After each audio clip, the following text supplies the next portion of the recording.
This is it, people. This is what you've been waiting for. This is Everyday Celebrity Podcast.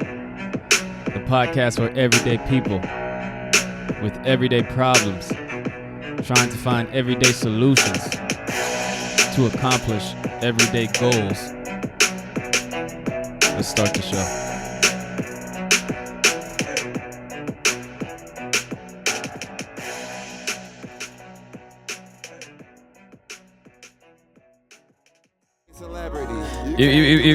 Welcome to another episode of Everyday Celebrity Podcast, number one podcast in Oakland, the number one podcast in the Bay Area. And today we have a special guest. He's an enigma. He's a mysterious man.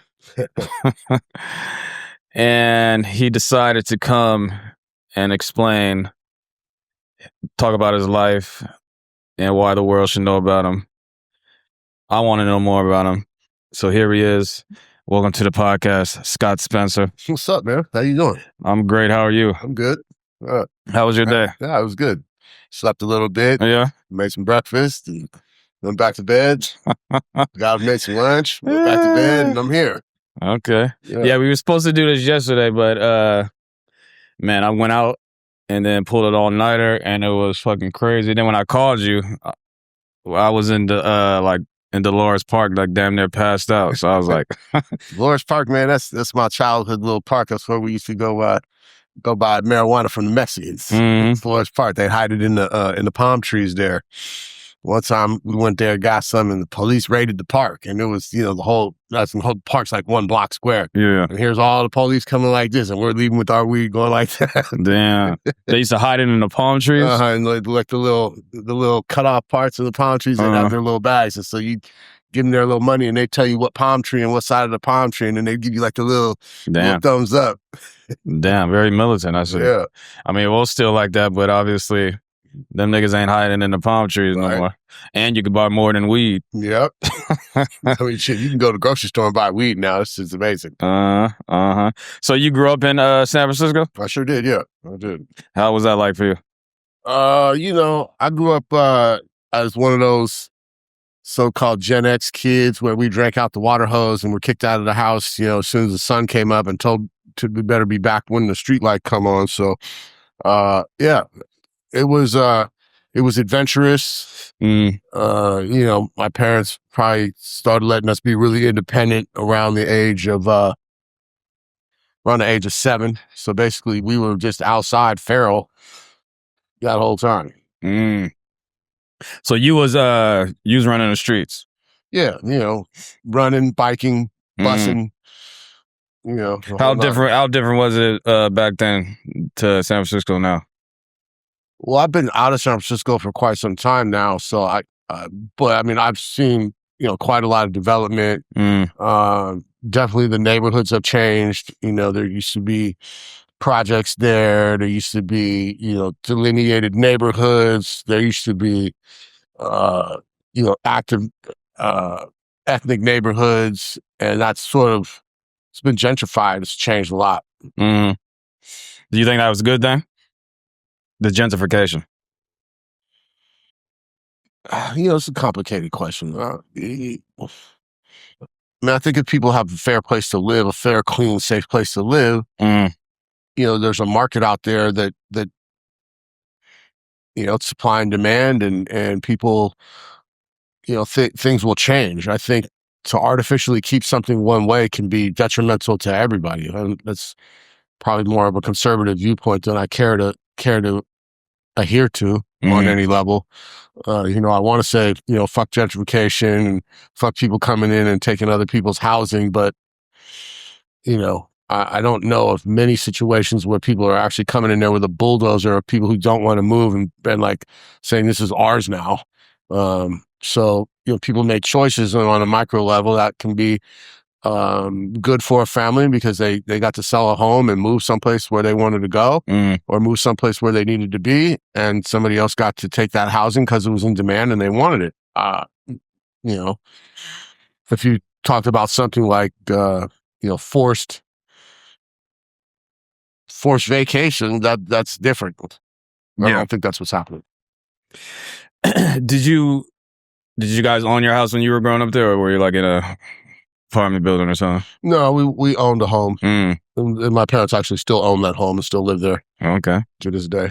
What part of San Francisco? Forest Hill. Okay. And still own a home. That's surprising because a lot of people. Well, your parents still alive?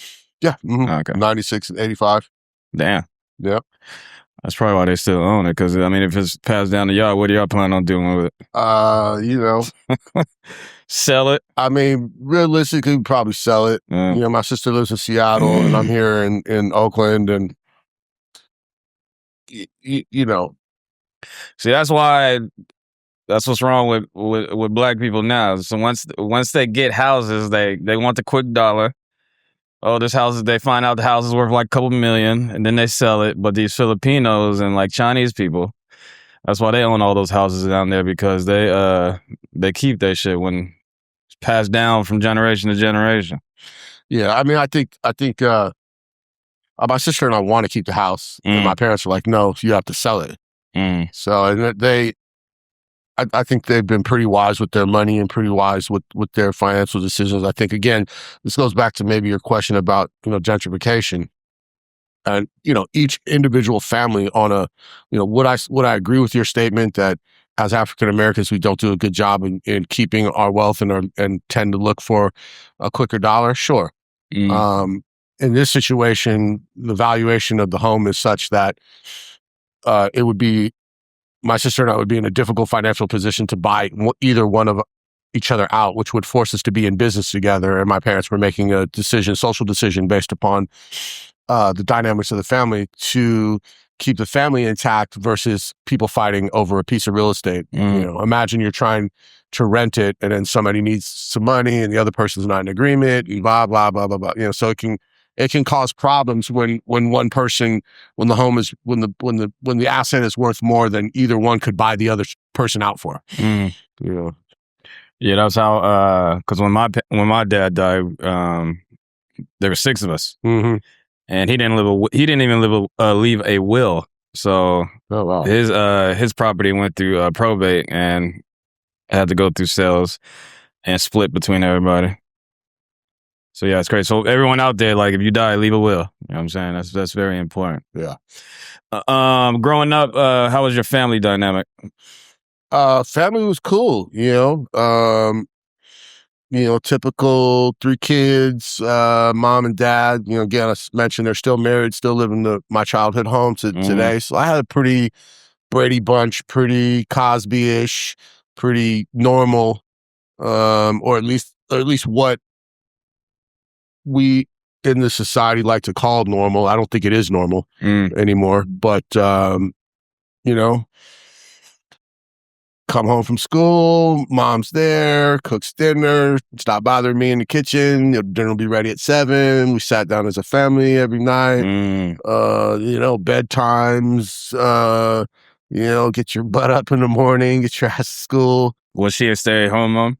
She was a stay-at-home mom until we got, to that 7, 8 years old range when I guess she was a school teacher in New York and then went back to being a school teacher at San Francisco Unified.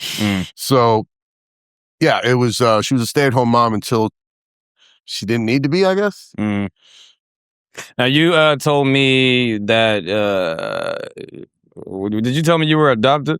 Yes. Okay. What age were you? What is this? When you were a baby, or? Yeah, when I was a baby. I don't know. You never met your... I have met my birth mother. How did you find her? She actually found me. Okay. Yeah. And how was that? It was one of the strangest experiences in my life. It really taught me a lot about connection, biological connection, psychological connection. It just taught me about connection and how that I didn't realize and I couldn't have realized. And what I mean by that is I came home and I was staying with my parents for a couple of weeks after I graduated from college, and the phone rang. And at that point, I was done with my mother's shenanigans about taking a message and getting in trouble for forgetting and whatnot. So I just stopped answering their phone when I was there. Because plus, I'd been gone for years and the phone was never going to be for me. So if you guys don't want to have an answering machine and you guys want people to take messages, I'm just not answering the phone. But I had this weird compulsion to answer the phone. And a woman on the other end of the line said, "I'm looking for Scott Spencer." Wait, how old were you at when this happened? 22, 23. Okay. And the next words that came out of my mouth was that I've been waiting for you to call me my whole life. Like, strangely, I knew it was her. Mm. Yeah. And after doing some reading about adoption and what adopted kids go through, I concurred with and really understood about a connection between a mother and a child that's really quite profound. And I don't think that people who are not adopted would understand, because it's just their natural state of being. Mm. They were not raised and couldn't understand or feel what it was like to be raised by somebody else who I call my mother, and she is my mother. I'd be quite offended if you called her, your adopted mom, or the other woman, my real mom. And I didn't understand that there was any difference or feeling of difference that other people had with their mother, between Pat Spencer, the mother in San Francisco, and Sue Jackson, a woman who gave birth to me that lives in Utah. Did your adopted parents tell you were adopted? Yeah. Okay. So you always knew. I always knew, and they did it. I think they did it quite responsibly, in that they, at least from my recollection, they were telling me I was adopted well before I knew what that meant. Okay. And so when I finally intellectually understood what it was, I'd heard it so many times before that I don't ever remember there being a feeling of shock or feeling of strangeness or no feelings. It just was information that had. Are they black? Yes. Okay. When you were 22 years old, and then your mother, your real mother, contacted you, did the conversation end on a date scheduled to meet? It did, but let me tell you. I alluded to this earlier, and it's no big deal if it comes. I don't like when they call my birth mother my real mother. Mm. My real mother is the woman who raised me. Her name is Pat Spencer. Mm. That's my real mother. Mm. And I get why people say whatnot. But to your question, yes, there was a definite. We set up a time to meet, and she came out from Utah, and we met in Santa Rosa at her sister's house. So you found out you had an auntie and all that. Well, I had an auntie and uncle. I had a couple of cousins. And obviously other extended family member that I didn't meet. And very strange. She is a white woman, and that side of my greater family is all white. And I grew up in a black family. And when she came, you weren't. Did you always knew you were biracial? Yeah. I knew I was biracial, but I've never felt biracial in my life. Yeah, that would have been crazy if a white lady just walked up to you and be like, I'm white, and no one never told you? Right. Did you feel any sort of animosity because she waited until you were 22 years old to try to find you? No. I heard the horror that her life was between when she gave me up for adoption and when she found me, and that she had been looking for me for 10 years before she found me, and the depth and breadth of what she had to go through to find me. Because, I was adopted in a time before there were kind of these open adoptions or adoption rules were more, were easier for people to stay in contact or find. It was, she basically had to stab in the dark. She had to basically look up in public records and see, what child was born. She knew obviously the hospital, she was there. She knew what hospital I was born at and what county. So she had to go through and look at, and I don't remember exactly how they categorized it, but she had to look through tens and thousands of microfiche records, public records for, she didn't know my name. And all she knew was she's looking for a date of birth at the hospital that I was born at. And so she'd have to go through hundreds and hundreds of microfiche records or thousands of microfiche records looking for a date of birth And then she'd have to do the research and try to track that person down through the phone book.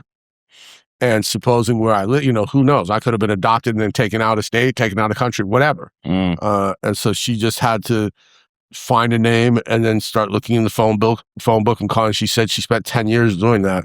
Damn. And, and actually my aunt told her sister actually really shared with me both the need for her to find me and what her life was like. It really emotionally damaged her to give up her child.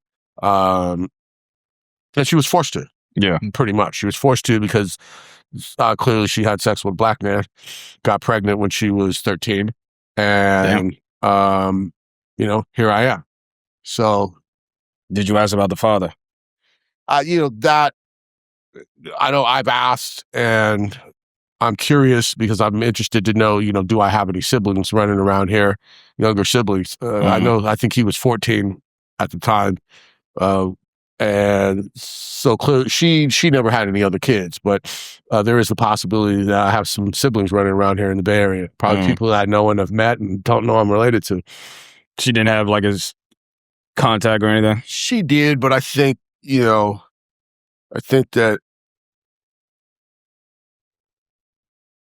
she's giving me a name and she's giving me some information to try to help me find him, and it hasn't panned out. So, I often wonder, is exactly how she portrayed what happened at that time. Is that exactly what happened? And there might be some people who are individuals. Okay. When you graduated, did you go to, you went to college, yes? Yeah, San Francisco State. Yeah. San Francisco State, what did you study? Finance. Finance? Okay. Why did you choose that? I had a very high interest in the stock market. I was like one of my first jobs after I graduated from college was being a stockbroker. Okay. An interesting time in my life. Did you become a stockbroker? I did. Yeah. Are you still a stockbroker? Nope. Well, whatever. Worked, 3-4 years as a broker, and my firm got bought out of business, and I was just a young man and didn't understand how the industry worked, and got offered a boatload of money to move my book of business to another firm. And I agreed on it, but was naive enough not to take the cashier's check before, and didn't, all my experience with corporate America was, cut and dry, honest, this is what we do. And that business does not work like that. You don't get your cashier's check, you don't move your book of business. And so I moved my book of business. And what that means is you're going to have to convince people who don't have a personal relationship with you, like see you every day. These are people that a lot of times you'd raise this money cold calling and over the phone. They live in different parts of the country. Get them to move their account, which is sort of a pain in the butt, to another firm. And then oftentimes, some of those people their accounts are down. Some of them are up. It's easy to get the people whose money is up to move. People whose money is down, it's hard to get them to move. So you're gonna have a drop in your income, and that's what the sort of cashier's check is about, to bribe you to move go through the pain in the butt to move your stuff. And I moved without getting that check, and then that check just never materialized. And I had a baby on the way, and had worked 18-hour days, sleeping in the car, cold calling from, as soon as the law would allow me to start cold calling up into the minute that it would, and probably even some more after, that they would allow me to cold call and raise money and clients. And to be honest, I just couldn't do it anymore. I could not go through another 2 or 3 years of building a book of business anymore. And I'd learned some things that have kept me financially solvent through the years, and, moved in another direction. You lost, you lost interest, but were you enjoying the work when you first started? Or did you just like, this is just a moneymaker and I'm just here to make money real quick? Yeah. I think it was about, I think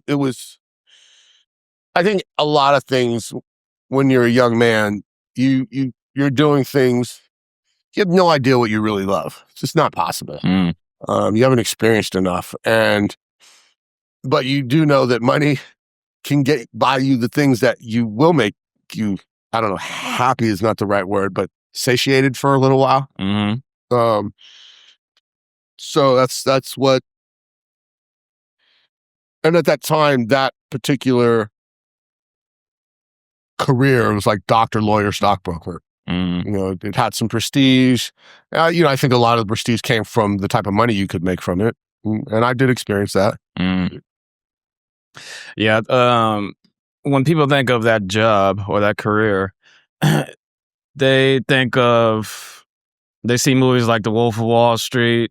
They like Yes. now, like a bunch of younger people are getting more interested in it because of like TV shows like The Industry. I don't know if you ever seen that TV show, right? No. On HBO. But when they see that, it's those two examples that I just said. There's a lot of like partying, drugs. Yes, yes, and yes. So was that a real Yes. part of the culture when Yes. when you were? Okay. Yes. And I, you know, I did not join it for that. Like, I was unaware of that part of it going into it. But yeah, I mean, we had a bar, a wet bar in the office with a roll up wooden door. And, you know, when the market closed and people were done with their things, you know, the bar would open and your boss would be pouring drinks. This was in San Francisco? Actually, this was in San Diego. This was in La Jolla, California. Ah, okay. We had an office, you know, a nice window office in La Jolla. And I would look out over a place called Children's Pool and look out and watch the dolphins swim by. And Chargers was still playing out there, right? At Cox Arena? Yes. San Diego Chargers? Mm-hmm. Okay. Yeah, La Jolla, that's where all the motherfuckers used to live, huh? Mm-hmm. Rich shit. Yeah, that was, yeah. So when you graduated college, you went straight into that, or did you take some time off? I mean, I took a few weeks off, a few months off, and then I met my first wife and mother of my children and went, she was living in San Diego, so I, you know, moved down there with her. Mm-hmm. So I ended up there. How long were you married?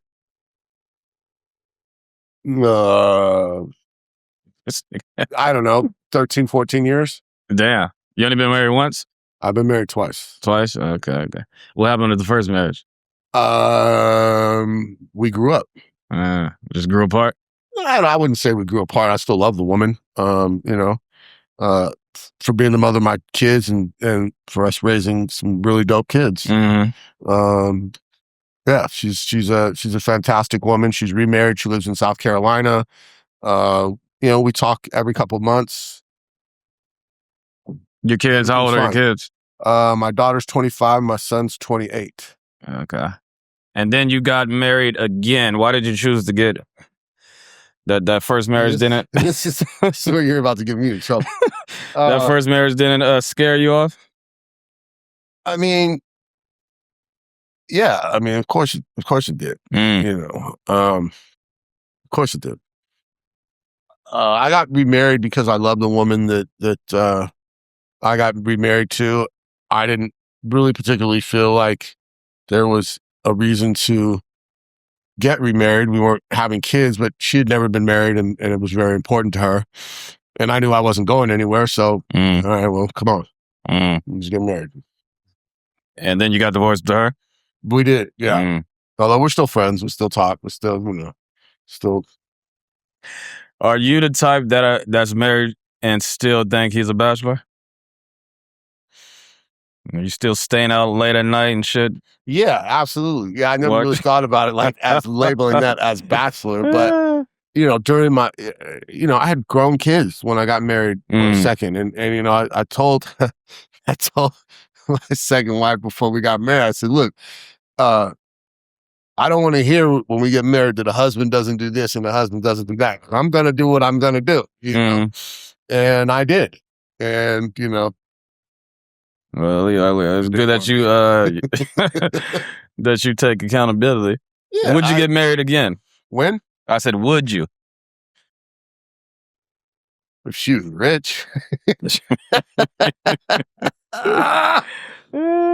Would you get married to Would you get married to a woman if she was rich but she was hideously ugly?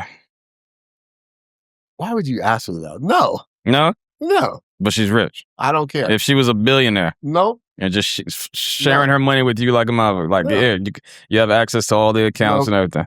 No. Okay. Because I couldn't. I just, no.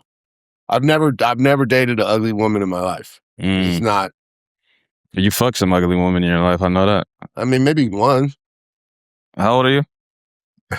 54. 50. It has to be more than one. I mean, everyone has took down some that they regret in their life. I mean, there was one. Multiple times. It was one. It was one. I won't admit no more than that. You want to shout her out? See how she's doing on the podcast? I mean, hey, yeah, you know who you are.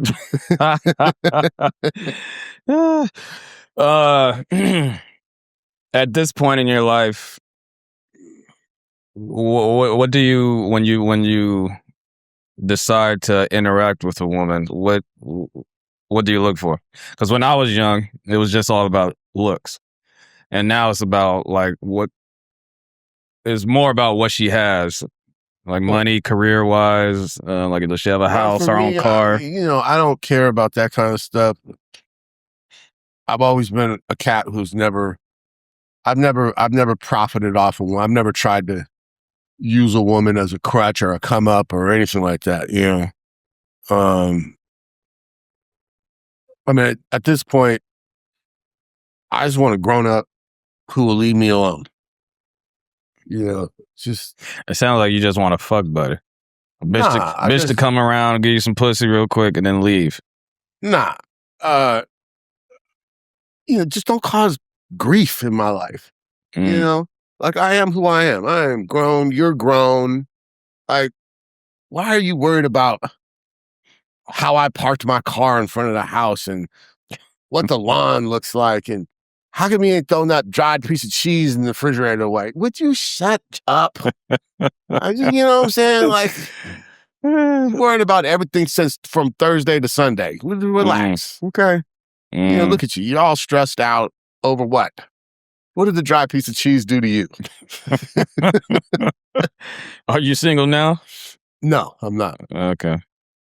How long you been with your current girlfriend?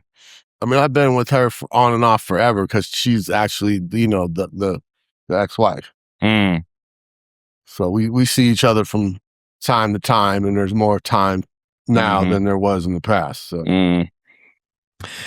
Do you feel like in today's generation, because they just did a study saying that this generation is not drinking as much as our generation? Alcohol companies, I think they said they lost like $800 million this quarter or some shit. When women go out to bars and shit, they did a study saying that they're not getting approached by men anymore. Yeah, that's a making of their own. That's the making of their own.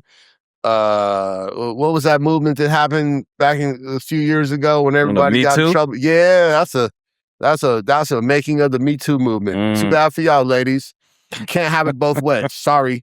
If you want to chastise me, how dare you talk to me? And I'm not coming over there to talk to you. Because at this point, I'm the prize. You're not the prize anymore. You guys made yourselves not the prize. Sorry. Now you guys are so desperate that all we have to do is kick back and y'all come to us when you really want some. No more free drinks. No more $1 million dates. You guys have shown yourselves to be, wholly about the dollar. Oh, a guy has to do this for me. Got to do that for me. Oh, but I thought you wanted to work. I thought you wanted to have a job. I thought you wanted equal rights. Okay. Let's go Dutch on this date. Oh, no, I don't do that. Now, I'm not a person that's going to take anybody out on a date Dutch, but, there's got to be some sanity in this, I heard somebody say the other day, as advice to women, if you can't see yourself doing the nasty with this dude on the first date, then don't go out with him.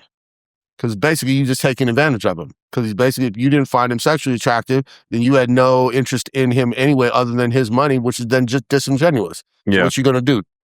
Make him take? You know what he wants. So he wants to be in a relationship. He wants to hit it. So stop playing. A lot of women just go on dates just to eat. That's what I'm saying. That's why I never take girls on the first date to dinner. I never do that. I'll be like, yo, let's meet for a drink. Yeah.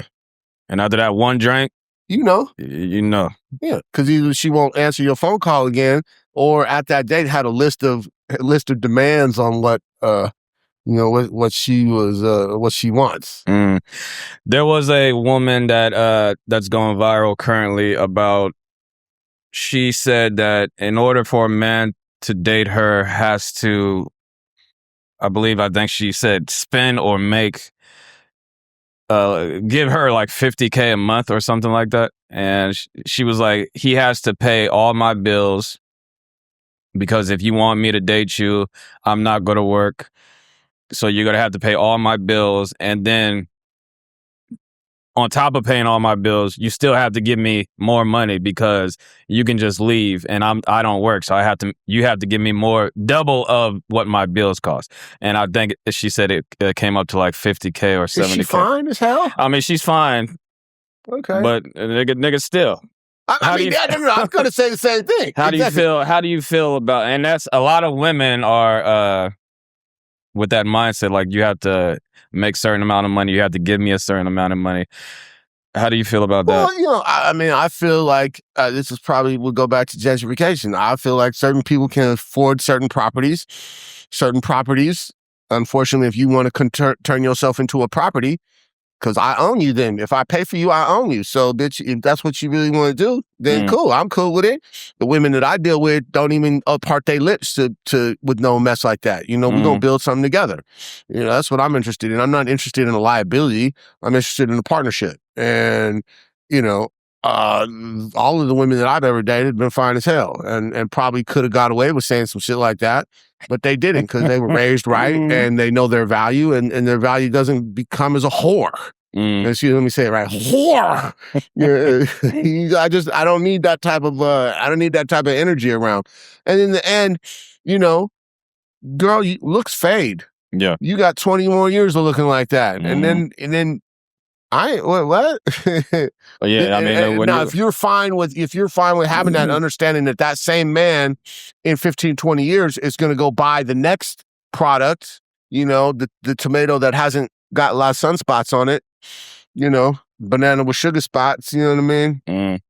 If you're okay with that to being put out to pasture 10 years from now and not having nobody want you because you're, and good for them for understanding that they have a market value and that their market value is finite and fleeting and to try to maximize it.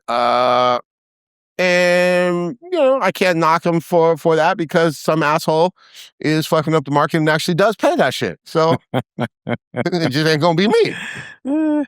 So you're okay with the woman having that mindset, and the men who give it to them because they can give it to them. Sure. Okay. Yeah, sure. Go ahead. I'm not participating.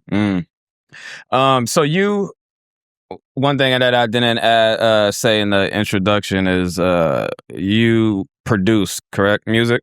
Sure. Yeah, I've been producing music for a long time. What got you into that?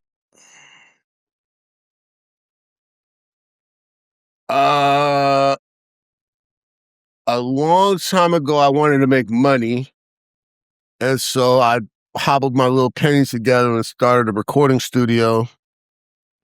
Not from a music production standpoint, but just from where people would come and record music. I basically knew how to operate their equipment and couldn't play music, couldn't do anything, and would just provide a facility where people could record music.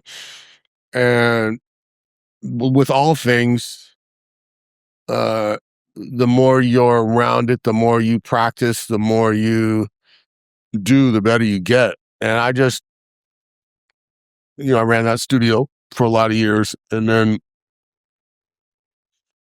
realized that I could write music but I think I had just an opportunity to be in a place where I got to record my own music and then got to constantly have an honest critique of what I was doing. And through years and years of practice, just got to a point where I'm okay now.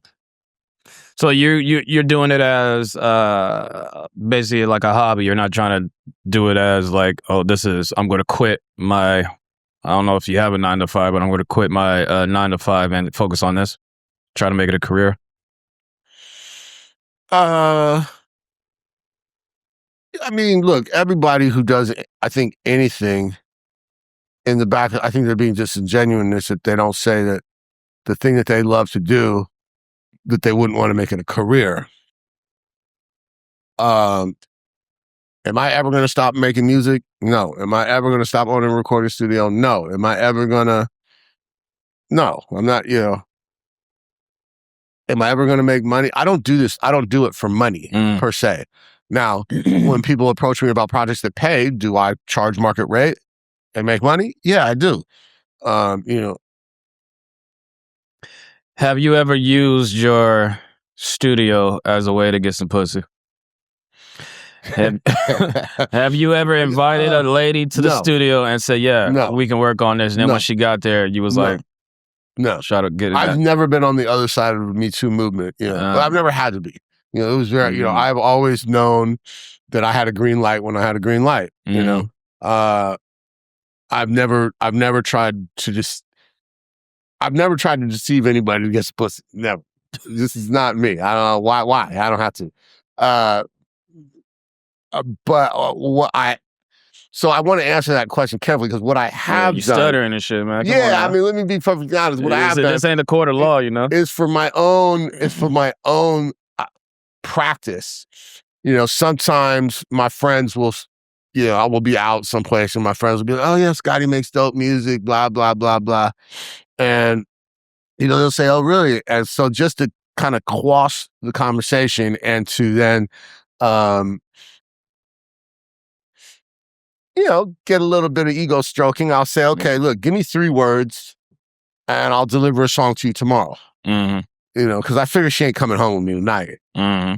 And so I'll take her 3 words and tell her to text message to me, and I'll go home and I'll write a song, and I'll send it to her the next day. Now, has that led to some, Rahu? Yeah, it has. So that's why when you asked me the question in that way, I said, well, not directly, but yeah, I mean, did the studio get me some? Yeah, of course it did. What do you feel about AI taking over? Well, not taking over, but AI coming into play when it comes to music production.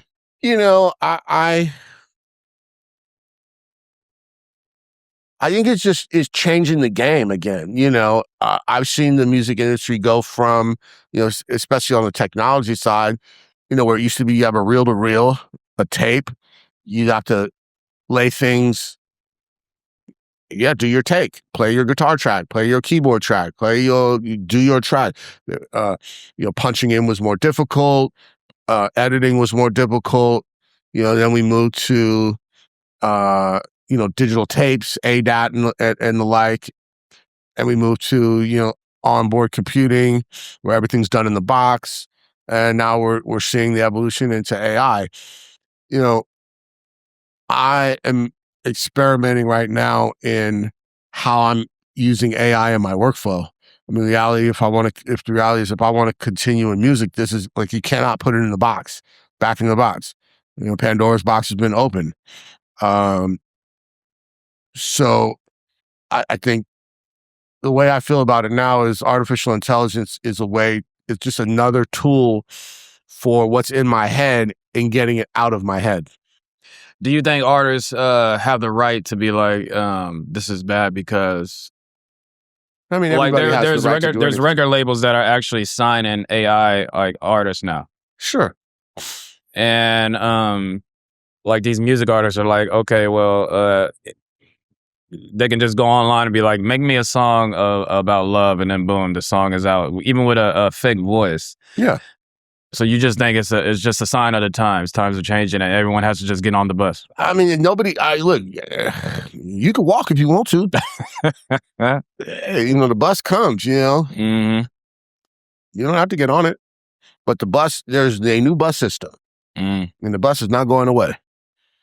It's not possible. What I think people need to be aware of is how much the companies that are providing these tools and services are no longer allowing you to buy it part and parcel, and then whatever you do, they are taking contractual ownership of whatever you use in their tools for your creativity.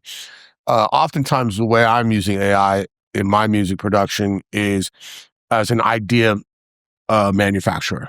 So, I may write lyrics and I may throw them into AI to see, okay, how would you interpret these lines? Like, what runs would you do off this hook and whatnot? And then I'll take it back and have my singer or myself then sing it that way, or just use it to go in a different direction. So I'm using it more as the magic 8-ball, shaking and see what it says, and then decide where I go from there. Although what I'm putting out is me or is an actual person. I use it for arrangement sometimes. So, I'll produce something and I can choose to sit there and then for 10 hours and arrange the piece and arrange it, or I can just throw it up and see how AI would arrange it. And then go, okay, yeah, that makes sense. And then reproduce it in that way. So but I don't have a problem with somebody who just wants to say, like you said, write me a love song and, Out of all the types of AI that are out right now, which one do you think could be more dangerous in the future? I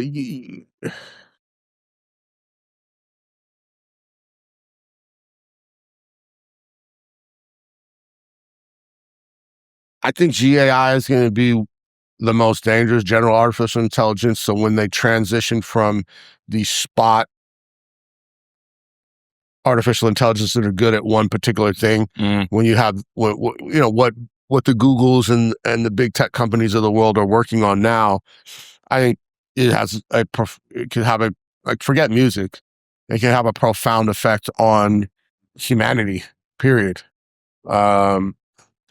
I don't know whether it'd be positive or dystopian. I don't know. But again, we're not putting it back in the box.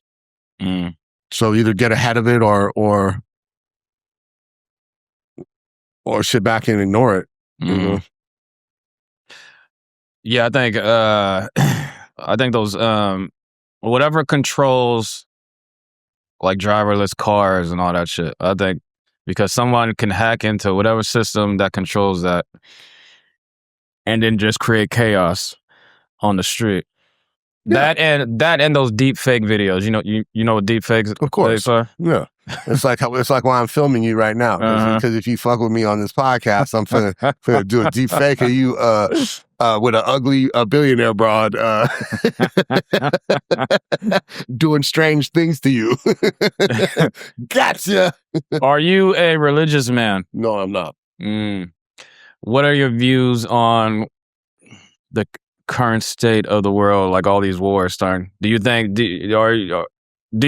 World War III is soon to come? We're in World War III right now. We just don't know it. I don't believe that we'll see a World War I with trenches, and I don't think that we'll see a World War II with tanks and planes in the way that we will see minor skirmishes. But we are in World War III right now. The powers that be, it is just not. It's not going to be a bullets and bombs type of war. It's going to be, cyber war, intellectual property stealing. It's going to be China launching AIs and then putting out press releases that, it costs them don't quote me on these numbers, $1 million to produce this thing that cost, U.S. corporations $100 million, and therefore it kills stock market value. And so we're having, electronic financial wars, which essentially all is what wars are, is wars of attrition of finance. Mm. Do you think if that was to happen, do you think China, if we go to war with China, do you think they will be victorious or we will? Because when it comes to technology, like a physical war or a technological war? War period.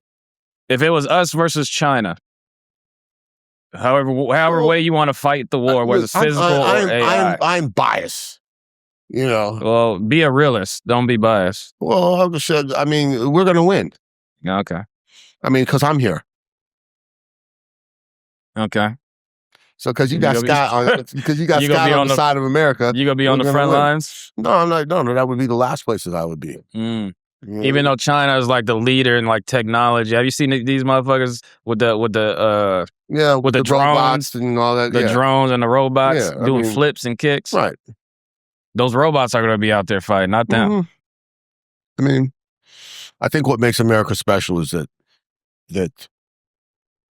the racism, the hunger, the poverty, the independence,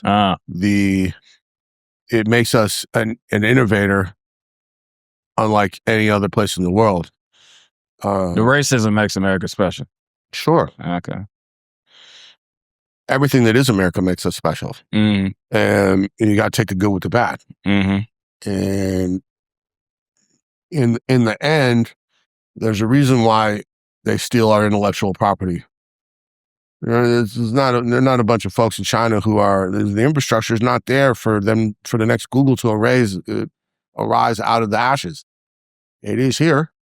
And when push comes to shove, you can't give me many examples where America hasn't risen to the challenge. So, of course, can anybody predict the future? No. But based upon past performance, which again, go back to style, is not indicative of future performance, but there's a reason why people go with the track record of those people who have success. So, the half white boy in me is going to just put out America. That is your half white side.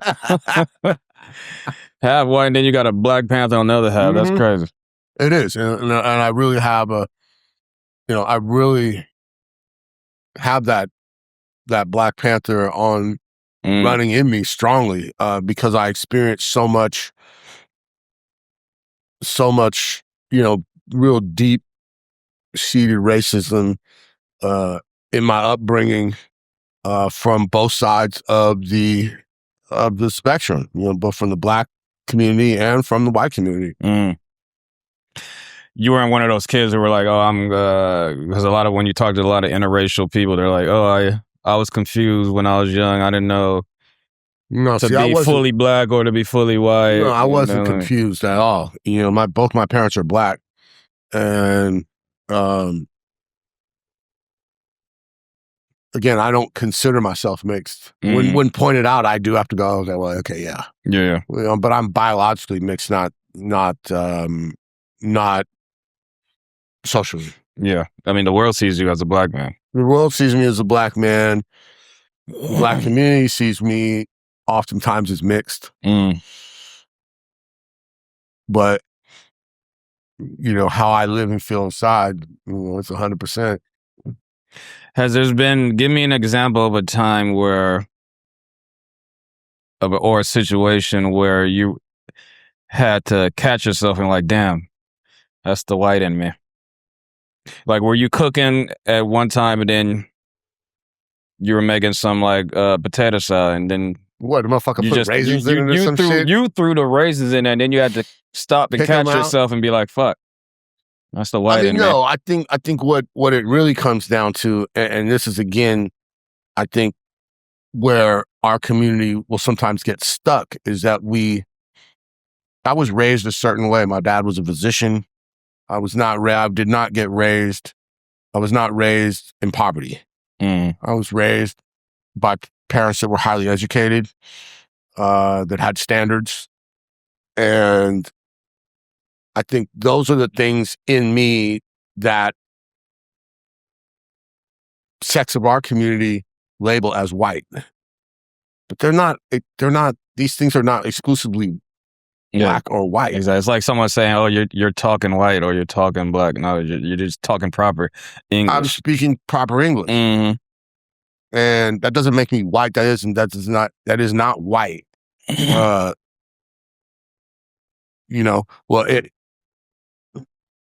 When Barack Obama spoke a certain way, nobody said he's white because of that. Yeah.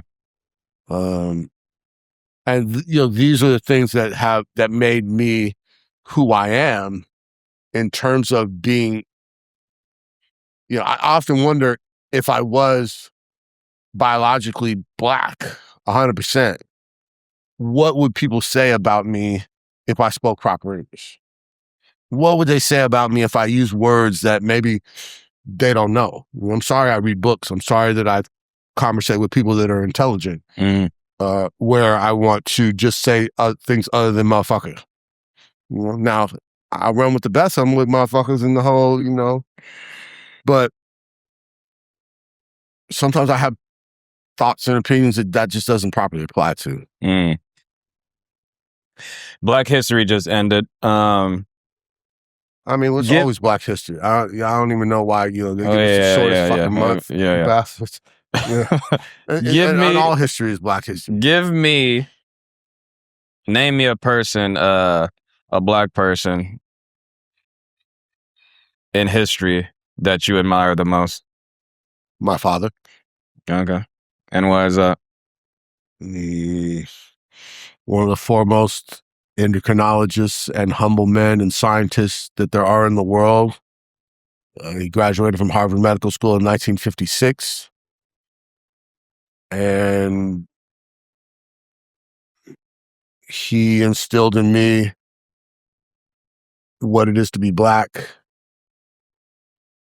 by not adhering to the stereotypes that are put forth by this world of what a lot of us think is blackness.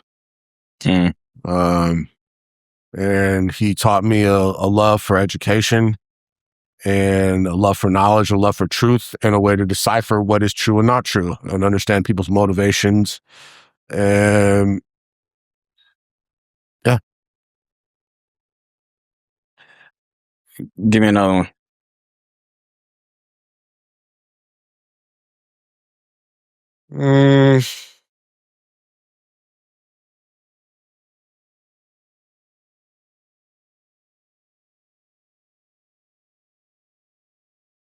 I'm going to cheap out on you, and I'm just going to say, just to see where you want to go with this, I'm going to say Barack Obama, since his name crossed my lips before.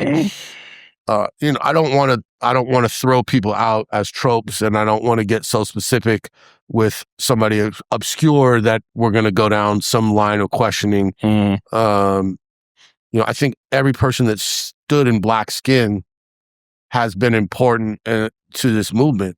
I think we as African Americans might find some solace in no longer protecting what it is to be black and allowing ourselves to excel and stop adhering to some of the stereotypical things that keep our identity separate from white, but to also allow them to hold ownership on the things that success is often modeled on and or measured by, and the things that we still measure by, and we hold ourselves in a place that doesn't serve us.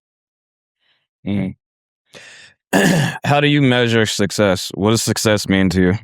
Happiness. Happiness? Yeah. Do you feel successful in your life? 100%. When I wake up every morning, I'm happy to be alive. I'm happy to interact with the people that I've chosen to allow in my life. The measure of my bank account is not a measure of my happiness.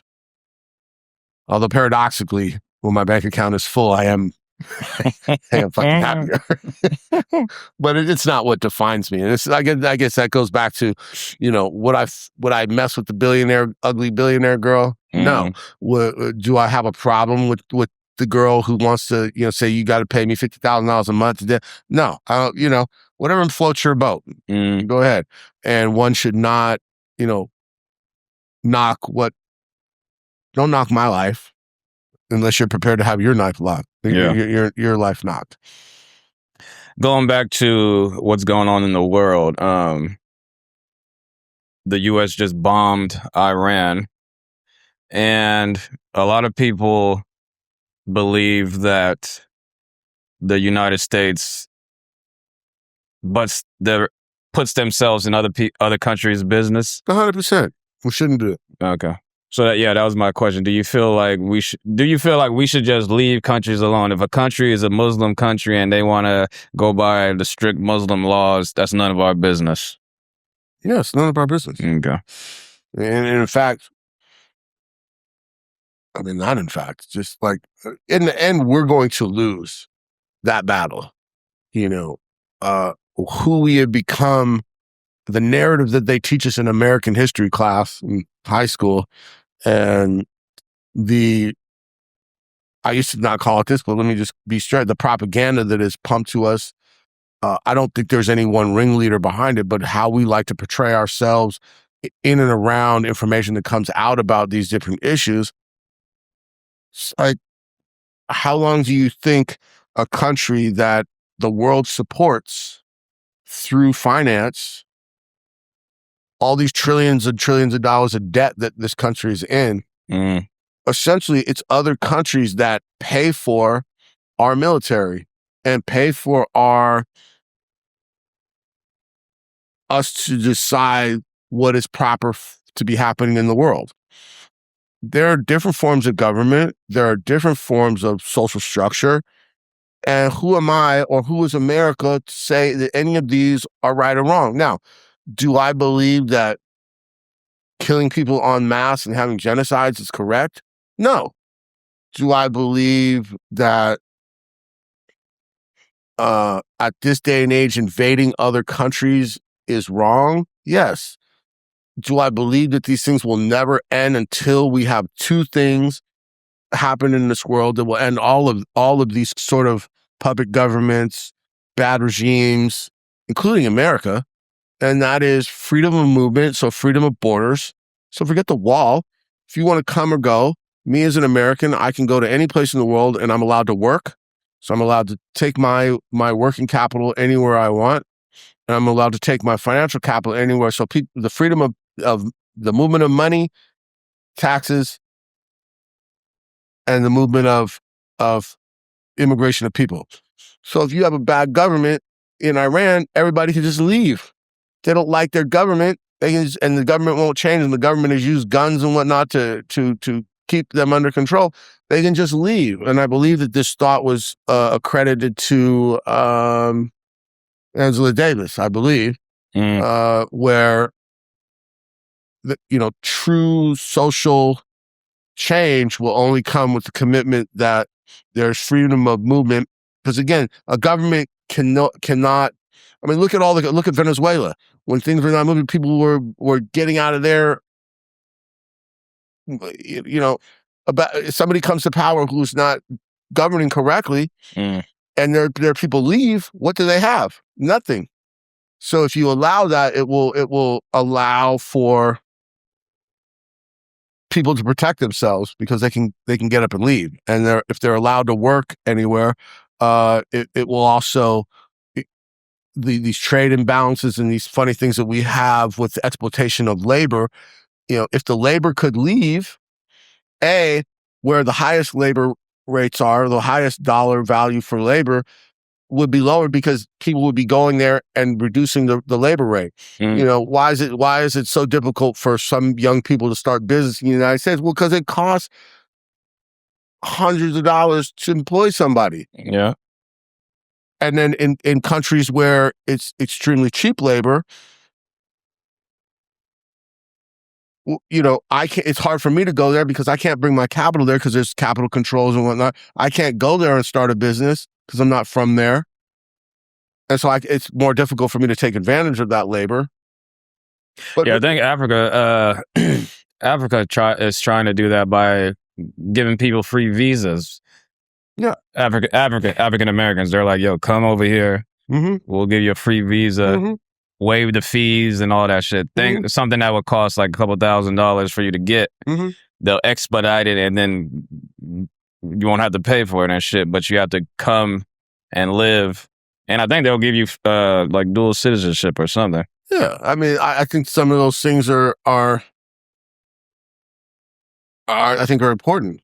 You have many countries that are offering people to come there, and if you live in this certain place, they'll give you free housing, they'll give you hundreds of $1,000s to start a business, and it all has to do with one fact. I got 2 kids. Kids are expensive in first world countries. They're not insurance policies; they're luxuries. Children are, and the birth rate drops precipitously. Capitalism is based upon there always being population growth, because essentially, like, look, soap is not something that you basically market, and I'm going to wash my hands more because you told me to just use more soap. There's a certain amount of soap that 300 million people use. That's it. The only way you're going to sell more soap in general, macroly, is if the population grows. So if the population declines, capitalism is not built for us to sell $300 million worth of soap this year and to sell $259 million of it next year. That means everybody in that organization is failing and is stuck at their job. But the reality is we don't need more soap. There's less people. And you've got people all over the world in first world countries where the Social Security, the social nets of these countries are all built on there being a certain number of youth people. So as we get more healthy and people live longer into retirement, we get it just ends up, it's the system is not what it's measuring, is not the proper. We're not measuring with the proper tools, and it causes problems. Again, freedom of movement of both labor and capital amongst the world should be the next thing that people are really working on that are interested in human rights. Have you been to another country, like visited? Yes. What countries? Mexico and Canada. Actually, easy ones. Give me something that another country does that America should adopt.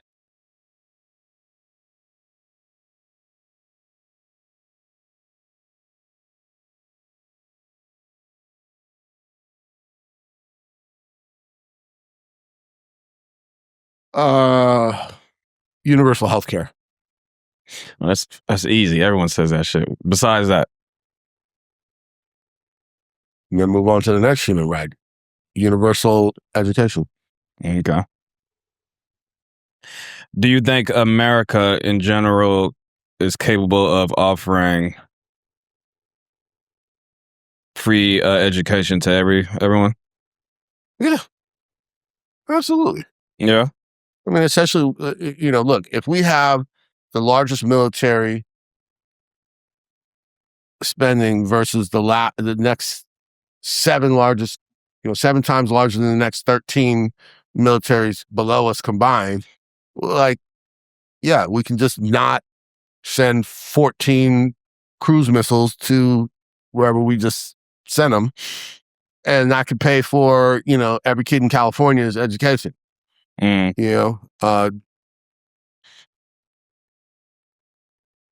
The reason why we will not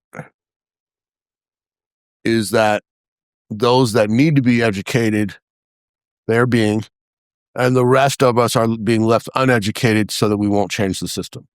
In order for anything to change, in order for anything to happen, something else has to change. Sure. In order for free education in the nation, what do you think would have to change that? Like, do you think, like, for example, in order for something to happen, they're going to raise taxes on this, all right? So what do you think will change if they offer free education?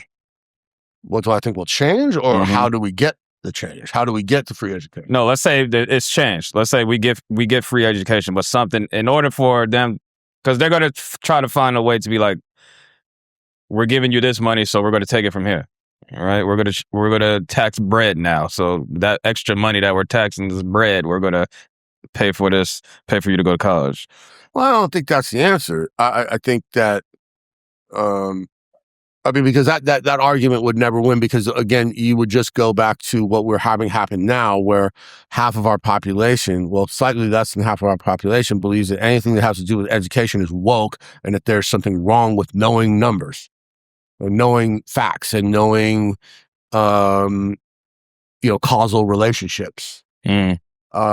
So I think it needs to be more fundamental than that. Like, we won't be, like, I couldn't tell you, all right, we're going to have free education going forward, and what would be taxed now. I don't think that's I wouldn't want to answer that question, because that would just shooting in the dark. What I would want to say is, how do we fundamentally structure our government there? I think that we get rid of all money in politics, knowing it's not a First Amendment right to just be able to buy a politician. I believe that all political offices should be paid through our taxes, meaning if you're running for mayor of Oakland, every person who qualifies for the ballot in a certain way gets a certain budget, and that's all you can spend. There's no outside community that can donate to your thing so that they can have an ear for your as a constituent later. I believe that the politicians, when they originally run, have the right thing to do. But again, I'm not going to get universal health care, because who's going to pay for what person on the outside, other than people who are sick, with no health insurance, want universal health care? None. People always forget that, they're employed, but they forget that they're 1 month from bankruptcy if they get cancer. Any life-threatening disease, you actually don't have health care, because as soon as you can't work, where does your health care come from?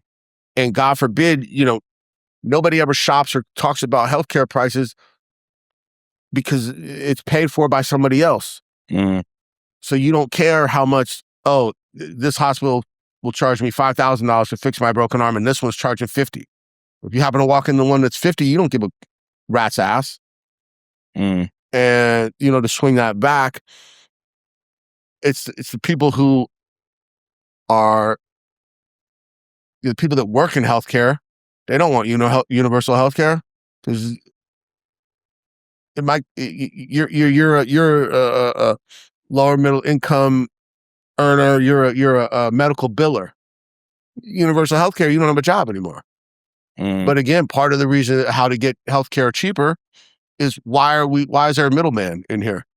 Why is there, so the question would be, how do we change our political system so that we can have some of these things that other nations have built in? And one of the things is that we really need to look back and say, why don't we have universal health care in this country? Again, I said, what makes America great? Racism.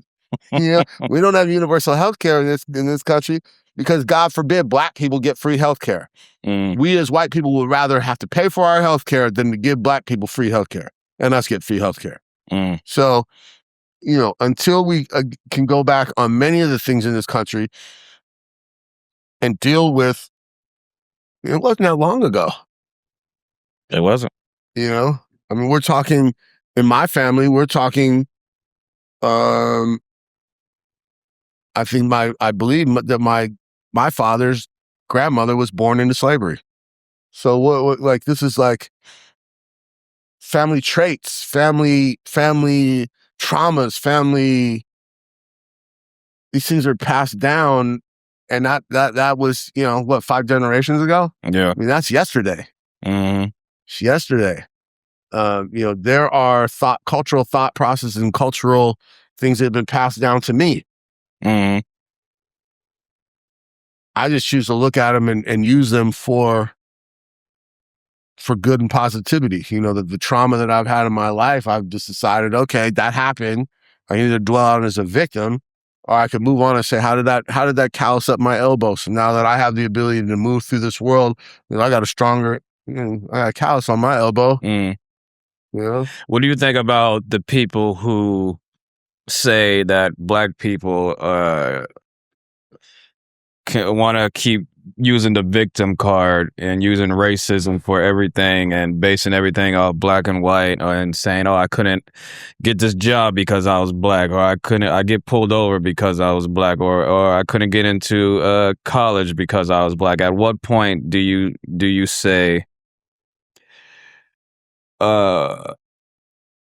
I couldn't get the job because I showed up without a suit on, or I didn't get the job because I got pulled over because I did actually have bad tags on my license plate, or I fucking couldn't get into college because I wanted to be cool and ditch school and not pay attention. So at what point do you think black people be like, take accountability?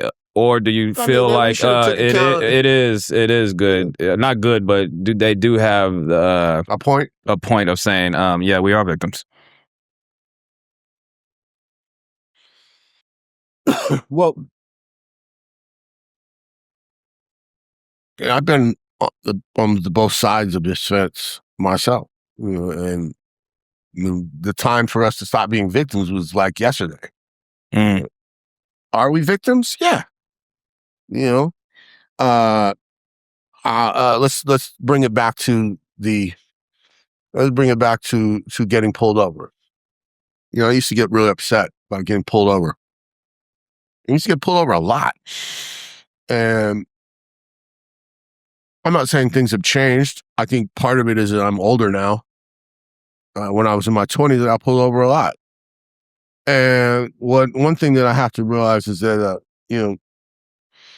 if you're black and you're getting pulled over at night, it's starting to get dark. Look at like nighttime and look at all the cars around you. Can you tell who's driving the car at night? No. So if you got pulled over, 50% of the time you get pulled over at night.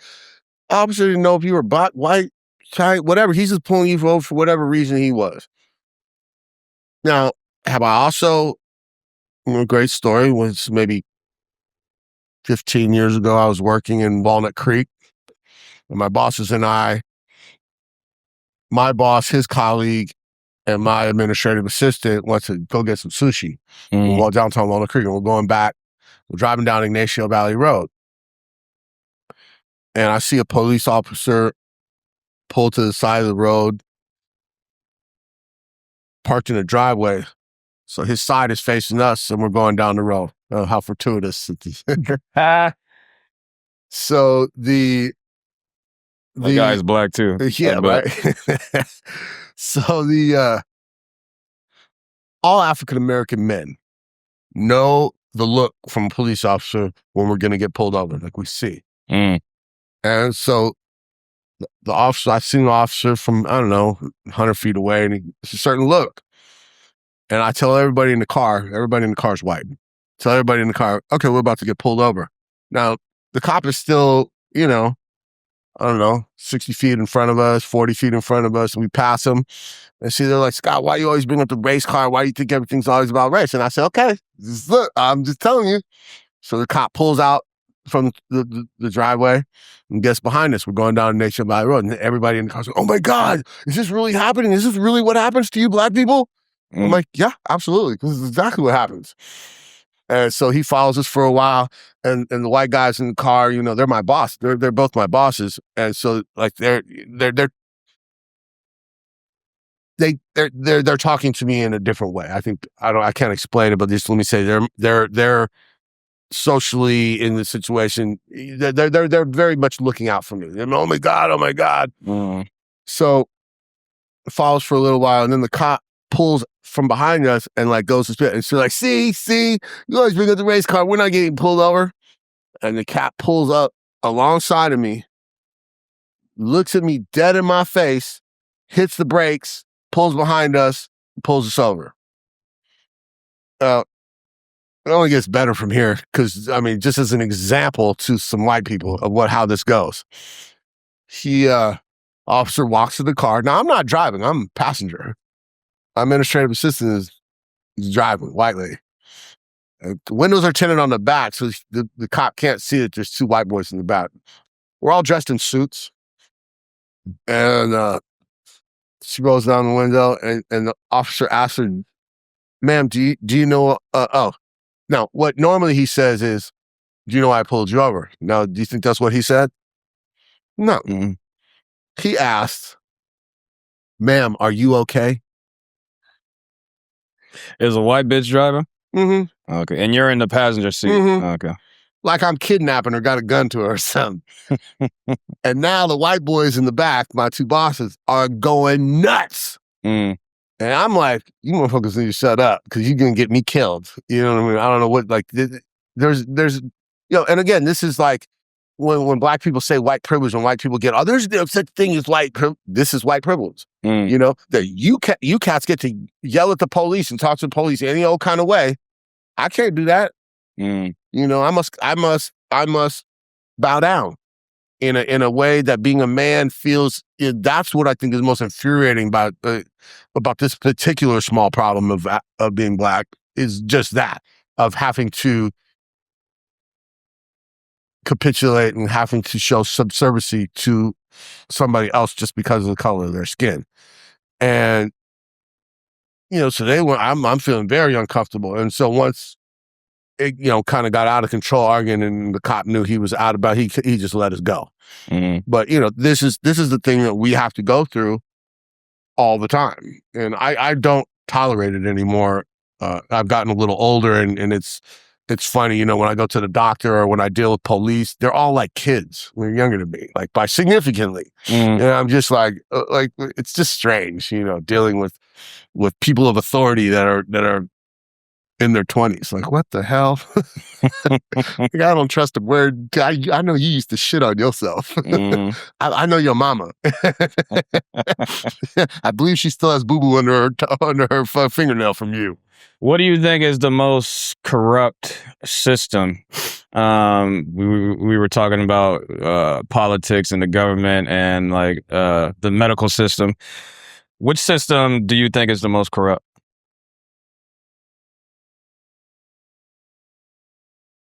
I think everything stems from. I think politics, money in politics is the most corrupt. I don't think that people are aware of how much money influences what they think, because our education system does not. It teaches how to regurgitate prideful facts, not how to think about why somebody would want you to know those prideful facts, and what behaviors it elicits, both socially and financially, and being unaware of being able to tie different things together. In all of your, in your time as a stockbroker and being around those people, I'm assuming you've been around a bunch of wealthy people. Mm-hmm. Did you learn anything surprising? Yeah. That rules don't apply to rich people.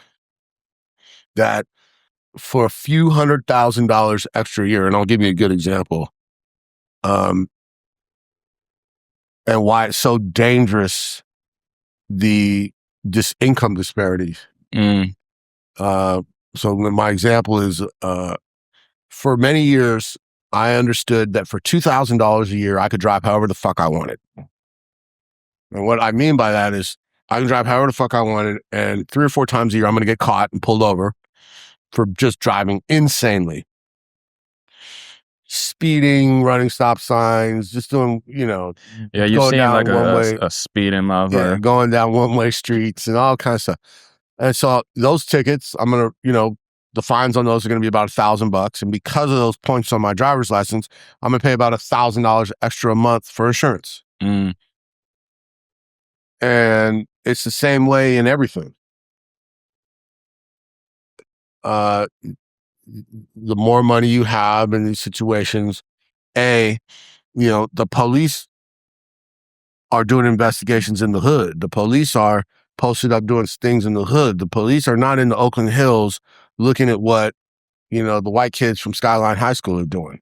The kids are not, the police are not in Orinda running stings on, because God forbid that, you got to remember, the kid that they're going to arrest, it's their community. Their parents are also going to be at the chief's house, knocking on the door, talking to his wife, like, why are you fucking with my little boy, Jimmy? Leave Jimmy alone. Jimmy, he's just going through a phase. Why aren't young black kids in the hood allowed to go through a phase? We're not. We're set out to go to prison right away. We're criminalized right away. No, I apologize. I forget really the original question, but I believe it was in and around, what do you see as being, like, what is wealth? What is wealth? What did you learn about the people, wealth, and what, being a stockbroker? Was anything surprising? So you're saying that example that you gave about speeding, you're saying since... No, I've changed my ways. Well, I know that. You're saying since I can afford these extra fines on these tickets, I'm going to continue to speed because I can. Yeah. Okay. And if you can't afford it, then that's usually you're not going to do it anymore because it's an extra burden on you. Yeah. Now I just stopped because, my testosterone level just you get older, and, I drive, I don't want to drive 100 miles. I don't feel the need. Why are you in such a hurry, dude? Like, why do you need to be, ghost riding the whip? Like, so you just, but in terms of crime in general and what's allowed and the advantages, there's a distinct attitude and a distinct entitlement to that money affords you. And I think in this country, it's gotten perverse. I mean, you look at like the Epstein file. Look at all these rich people that basically what they're doing, they know is wrong. They wouldn't want their kids involved with it, but yet you're willing to do that to my kids. And it's just. You feel like he was murdered? Oh yeah. Come on. I mean, come on. I don't know. Some people think it was suicide. I mean, okay, so look, if it was suicide, then they would have it on tape. They'd be very proud to show that it was suicide. Oh, wait a minute. Oh, now all of a sudden there's no video of this? Come on. Again, am I a conspiracy theorist, dude? No, but look at all the people on that list. These are all people with the power. You've got the English royal family involved with this. You don't think that these people have lied to MI6? You don't think that, these things that happen covertly, black ops types of things, and again, not conspiracy theorists, but these things, the Navy SEALs, the Rangers, the mercenaries, the Israeli groups, the Russian groups, all these groups exist at the hand and are directed by people of wealth and power to take care of their problems. You've got damn near everybody, every wealthy person involved, and he just he just committed suicide. All right, so we both agree he had the power to get out of jail with what he had. Like we both agree that he was murdered. Yeah. Who do you think he was murdered by? Do you think it was just a prisoner, or like somebody came into jail? No, I think somebody came into jail. Okay, so now that we got that point, you think someone came into jail? This is a high person, right? Yeah. And everyone is obsessed with these Epstein files. Yeah. And in order for this to take place, there has to be a whole bunch of people involved for a person to get in the jail and get into that cell. No. So don't you think there would be too many hands in the table and someone would have confessed and be like, yo, you know what, I let the guy in. Or the guy at the front gate was like, I let the guy in. Or the guy at the check stand. I mean, yes, I agree. Yeah. In 20 years, that will happen. Right now, it's too close. The guy's still in his career. He still needs to feed his family. He still has the money. He's going to go to jail. There's too much right now. either they know that if they speak up about what they did now, that there will be consequences and repercussions. Now when they're 70 and they're on their deathbed, and this is 20 years ago, and the constituent people are dead who did this, I guarantee you and I are gonna have a good laugh 20 years from now. Remember when we did that podcast and we was talking about that, and you asked me that question? See. Yeah, it's just like those. It's just like that white bitch that finally came out and lied about Emmett Till. It's like, yo, he didn't whistle at me. I was making it up. Exactly. But she 100%. She died on her. She lived her life out. Yeah, exactly. But didn't want to go to the pearly gates. Yeah. With that lie still being on her. And the crazy thing to me is everyone knew where she was. Yeah. Everyone knew she lied. Yeah. And no one did anything. There was no protest at her house. Like, no one put her through hell. What? That's crazy. So you're a believer in secret societies? Like what do they call those? What those fraternal organizations? No, yeah. But what's the Illuminati? The Illuminati, yes. No. Are you a believer in those? No. You don't think they exist? No. And I think this is... Even at the Epstein files? Yeah, no. I mean, I think that you could call those types of associations, you could label them that, one could, but no, I don't think... I think that suggests that there is like a genie that's like there's the Wizard of Oz behind the green curtain, like pulling the knobs. And what I think the question you asked earlier is, what did you learn about being a stockbroker about wealthy people? Well, that there's a certain way human beings work, and that you need no one person who's orchestrating this conspiracy for people to act poorly. Human beings, for the most part, nobody's looking, are going to act poorly. And if there's little chance of them doing, they're going to satiate their need for pleasure, deceit, the 7 deadly sins. It's just what's going to happen. There's nobody who's like, yeah, all of you, like little children. No. It's just that why there are laws and rules is because these are the things that we like to do that are not good for society. So good men pass laws to limit this bad shit that we do as human beings. But I mean, if you were an alien and you were watching human beings, we think murder is like a morally repugnant thing. It is. But murder is a natural thing for human beings. If you looked and you weren't human and had no some murder is necessary. You just depending on the situation. For sure. I mean, sure. I'm making no moral thing, but I'm just saying we like to put these moral things on different types of behavior, and society can't move forward unless there's less murder. So we make a law, no murder. But innately, that's how it's natural for humans to murder each other.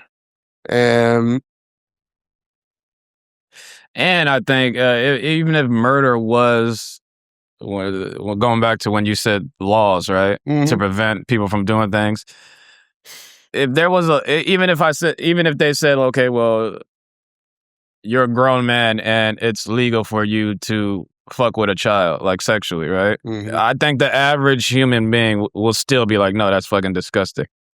Even if there wasn't a law for it. Yeah, I mean, I'm a 54-year-old man. Like, I don't find women less than the age of 40. Like, can I objectively say that she's attractive? Yes.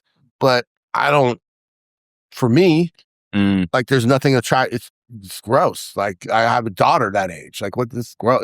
Like, why do connection. Why do you feel so many wealthy, like this whole Epstein shit? Why do you feel like so many wealthy people are into that stuff?